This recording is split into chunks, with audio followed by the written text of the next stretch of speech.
As anticipation built for their highly awaited showdown, Gervonta Davis and Shakur Stevenson found themselves in an unexpected confrontation at the airport. What was supposed to be a tense but controlled pre-fight moment quickly escalated into a dramatic clash, resembling a scene straight from the ring. Both fighters, known for their fierce competitiveness, clashed with intensity, each refusing to back down amidst the chaos. The altercation resulted in Stevenson sustaining a severe head injury, while Davis emerged with just a bruise on his left cheek. Davis, the reigning WBA world title holder, has firmly established himself as one of boxing's most electrifying and dominant figures. With a record boasting knockouts in all but 2 of his 20 fights, Davis has earned his status as one of the sport's top draws. His exceptional power, speed, and relentless aggression have made him a fan favorite and a formidable challenge for anyone stepping into the ring with him.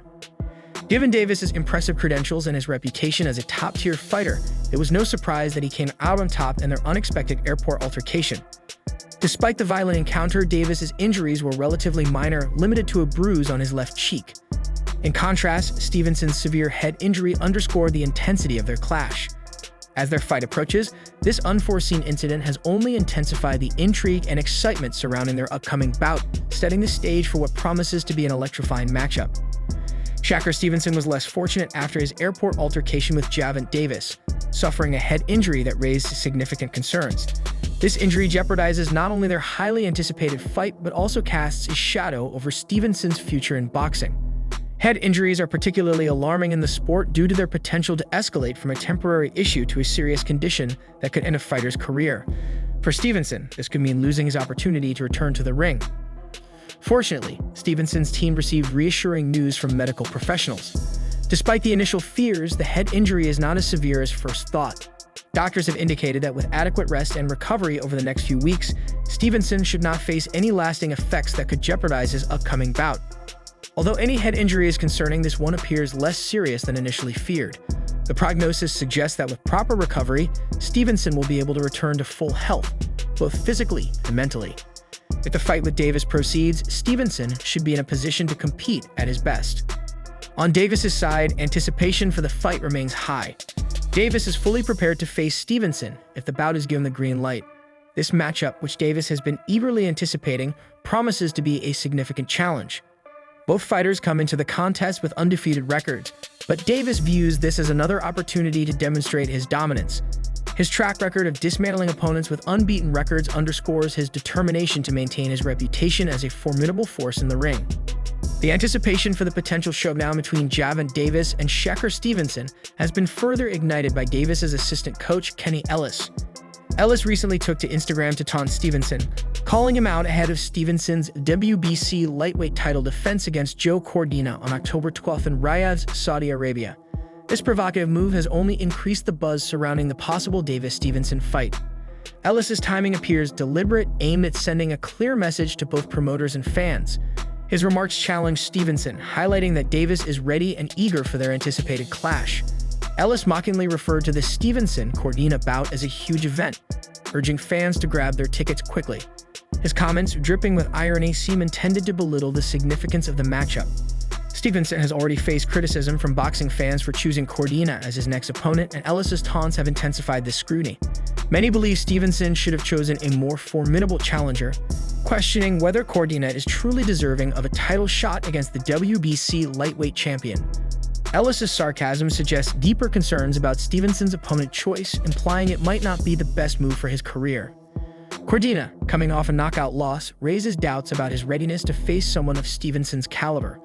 Moreover, Cordina has never fought at 135 Olbs and is often seen as a domestic-level fighter, further questioning the bout's competitiveness. The lack of interest in Cordina's challenge reflects poorly on Stevenson's decision and could impact his career trajectory. Moreover, placing the Stevenson vs. Cordina fight as the co-feature on the highly anticipated Beterbiev vs. Bivol event at the Kingdom Arena in Riyadh feels mismatched. While the main event, showcasing two elite fighters, generates substantial excitement, the addition of Stevenson vs. Cordina seems incongruous.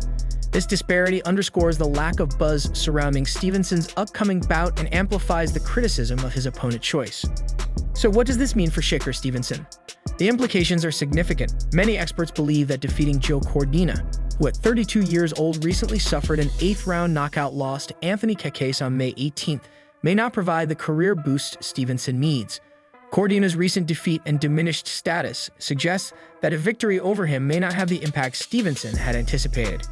With Cordina no longer regarded as a formidable opponent, such a win might not significantly elevate Stevenson's standing or appeal in the sport.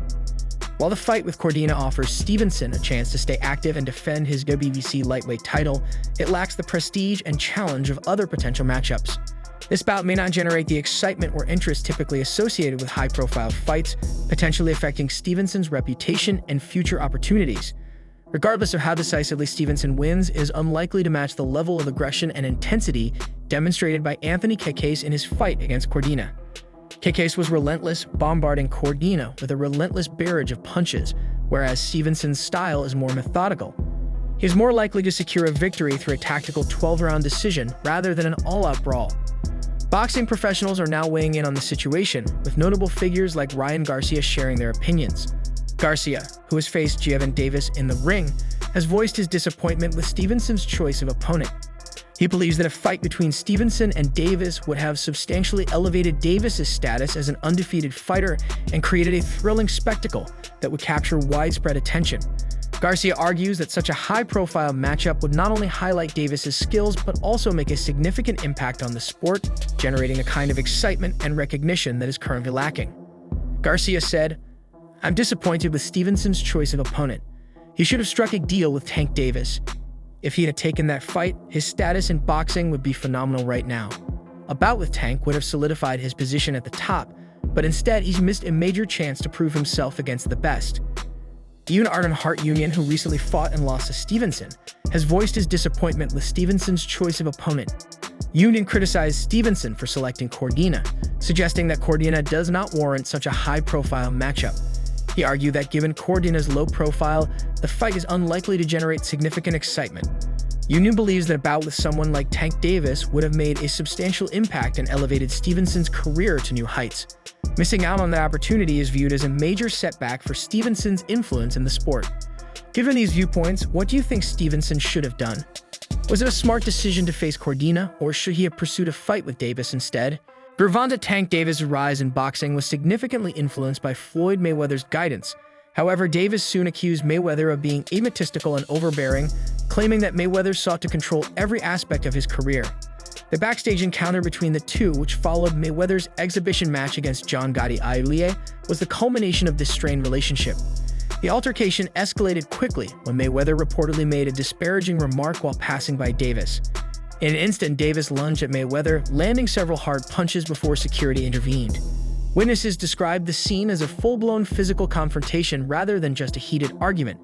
The animosity between them had clearly reached a breaking point with no turning back. Share your thoughts in the comments below.